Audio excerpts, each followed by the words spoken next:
حضرت بابا فرید رحمۃ اللہ علیہ کو اللہ تعالیٰ نے بے شمار علوم و فنون سے نوازا تھا۔ ولایت کے منکرین بھی آپ کے تابحر علمی اور اخلاق حسنہ کے گرویدہ ہو جایا کرتے تھے۔ چنانچہ مولانا بدر الدین اسحاق بن منہاج الدین بخاری، جو معقولات و منقولات کے بے نظیر فاضل تھے، شہر دہلی کے مغربی مدرسے میں درس دیا کرتے تھے۔ وہ علم باطن کے شدید منکر اور درویشوں سے سوء باطن رکھتے تھے۔ اتفاقاً ان کو چند مشکل مسائل پیش آئے۔ معاصر علماء ان کی علمی مشکلات کو حل کرنے سے قاصر تھے۔ ان مسائل کو لے کر مولانا بدر الدین بخارا کے لیے روانہ ہوئے۔ دوران سفر وجودن میں قیام کیا۔ ان کے ہم سفر رفقا بابا فرید رحمۃ اللہ علیہ کی زیارت کے لیے آمادہ ہوئے، اور ان کے رفقا نے ان سے بھی بارگاہ عالی میں چلنے کا اصرار کیا۔ مولانا نے بڑی بے اعتنائی سے یہ جواب دیا، تم جاؤ، میں نے بہت سے ایسے شیخ دیکھے ہیں، ان کی صحبت میں وقت ضائع کرنے سے کیا فائدہ؟ لیکن رفقا کا اصرار بڑھا تو مولانا بدر الدین حضرت بابا فرید کے آستانہ کرم پر پہنچے۔ تھوڑی دیر بعد بابا فرید نے مولانا کی طرف توجہ فرمائی۔ دوران گفتگو تمام پیچیدہ مسائل حل اور علمی دقائق روشن ہو گئے۔ کشف اور علوم و فنون کی رمز شناسی نے مولانا کو اس قدر متاثر کیا کہ مشائخ سے ان کا انکار جاتا رہا، اور سچی توبہ کر کے حلقہ ارادت میں داخل ہو گئے۔ بخارا کا ارادہ ترک کر کے وجودن ہی میں مقیم ہو گئے۔ شب و روز بابا فرید رحمۃ اللہ علیہ کی خدمت میں رہ کر فیض حاصل کرتے۔ جنگل سے لکڑیوں کا گٹھا سر پر لاد کر باورچی خانے میں لاتے۔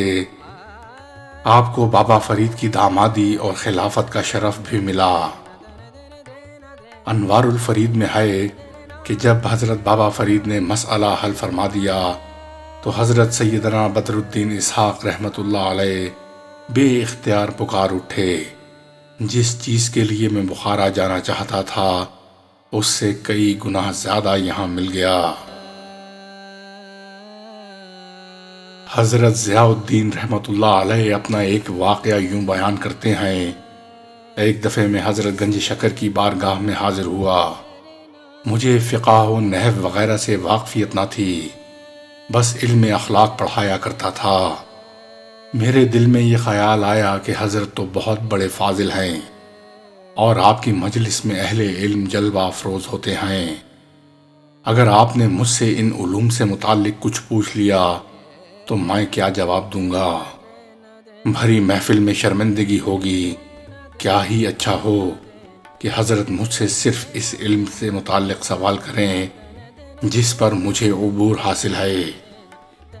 میں ابھی یہ سوچ ہی رہا تھا کہ حضرت بابا فرید میری جانب متوجہ ہوئے اور فرمایا، مولانا، تنقیح مناظرہ کیا ہے؟ چنانچہ یہ سوال میرے موضوع سے متعلق تھا، اسی لیے مجھے یہ سن کر بہت خوشی ہوئی۔ میں نے نہایت عمدگی سے اس کا جواب عرض کیا۔ اس کے بعد حضرت بابا فرید نے اس سوال کے جواب میں جو بے نظیر تقریر فرمائی اور نکات بیان فرمائے، وہ کبھی میرے خواب و خیال میں بھی نہیں آئے تھے۔ اس سے مجھے یقین ہو گیا کہ حضرت بابا فرید کو تمام علوم پر دسترس حاصل ہے۔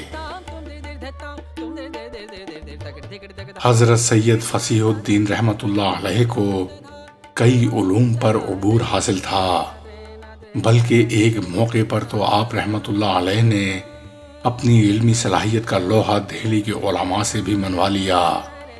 اسی لیے پہلے آپ کسی اور عالم کو خود سے برتر نہ سمجھتے تھے۔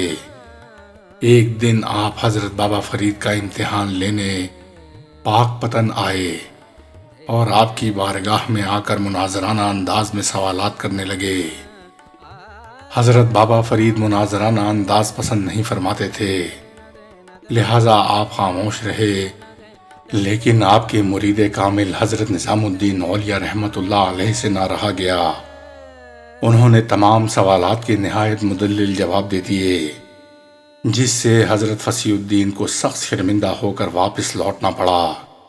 ان کے جانے کے بعد حضرت بابا فرید نظام الدین اولیاء کی جانب متوجہ ہوئے اور ناراضی سے ارشاد فرمایا، آپ کے یوں جواب دینے سے ان کی دل آزاری ہوئی ہے، کیونکہ مولانا فصیح الدین پندار علم میں مبتلا تھے اور اس کے ٹوٹنے سے انہیں سخت تکلیف ہوئی۔ جائیے اور ان کی دلجوئی کیجیے۔ حضرت نظام الدین اولیاء حکم کی بجا آوری کرتے ہوئے فوراً حضرت فصیح الدین کے پاس تشریف لائے اور معاذرت کی۔ آپ کی معاذرت پر حضرت فصیح الدین نے کہا، مولانا آپ کیوں معاذرت کر رہے ہیں؟ آپ نے تو بالکل درست جوابات دیے۔ حضرت نظام الدین اولیاء نے فرمایا، دراصل حضرت بابا فرید آپ کی دلجوئی کو میرے جوابات پر ترجیح دیتے تھے، اس لیے میرے جوابات دینے پر ناراض ہوئے اور مجھے معاذرت کرنے کا حکم فرمایا۔ یہ سن کر حضرت فصیح الدین بہت متاثر ہوئے اور نظام الدین اولیاء کے ساتھ پاک پتن روانہ ہوئے اور بابا فرید سے بیعت کی التجا کی۔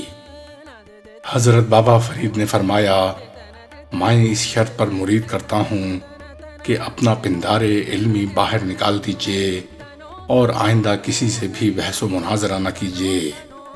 قرآنی حکم کے مطابق تبلیغ حق حکمت سے ہونی چاہیے، نہ کہ دباؤ سے۔ بحث و مناظرے میں شکست کھانے کے بعد دل میں ضد و نفرت پیدا ہوتی ہے اور حق قبول کرنے کی توفیق جاتی رہتی ہے، پھر اس دروازے کو کھولنے میں بڑی دیر لگتی ہے۔ اس کے بعد حضرت بابا فرید نے فارسی اشعار میں جو نصیحت فرمائی اس کا ترجمہ کچھ یوں ہے، مانا کہ آپ رات بھر نمازیں پڑھتے ہیں اور دن کو تیمارداری کرتے ہیں، لیکن یاد رکھیے جب تک آپ اپنے دل کو کینہ سے خالی نہیں کریں گے تو یہ سب کچھ کرنا ایسا ہی ہوگا جیسے ایک کانٹے پر سینکڑوں پھول کے ٹوکرے نچھاور کر دیے جائیں۔ یہ سن کر حضرت مولانا فصیح الدین نے بحث و مناظرہ سے توبہ فرما لی۔ پھر حضرت بابا فرید نے آپ کو مرید فرما لیا۔ سلطان الہند حضرت خواجہ غریب نواز رحمۃ اللہ علیہ کے نواسے حضرت وحید الدین چشتی رحمۃ اللہ علیہ اجمیر سے پیدل چل کر پاک پتن تشریف لائے اور بابا فرید کی بارگاہ میں حاضر ہوئے اور بیعت ہونے کے لیے عرض کی۔ آپ نے ارشاد فرمایا، میں تو ایک ریزہ آپ کے گھر سے مانگ کر لایا ہوں، یہ خلاف ادب ہے کہ میں آپ سے بیعت لوں اور آپ کو مرید کروں۔ یہ سن کر حضرت وحید الدین آپ کے قدموں میں گر گئے اور نہایت عاجزی سے عرض کی، اے آقا، مجھے آپ جیسا کوئی نظر نہیں آتا، میں کہاں جاؤں، کس سے بیعت کروں تاکہ سعادت پاؤں؟ میں تو ہرگز آپ کو نہیں چھوڑوں گا۔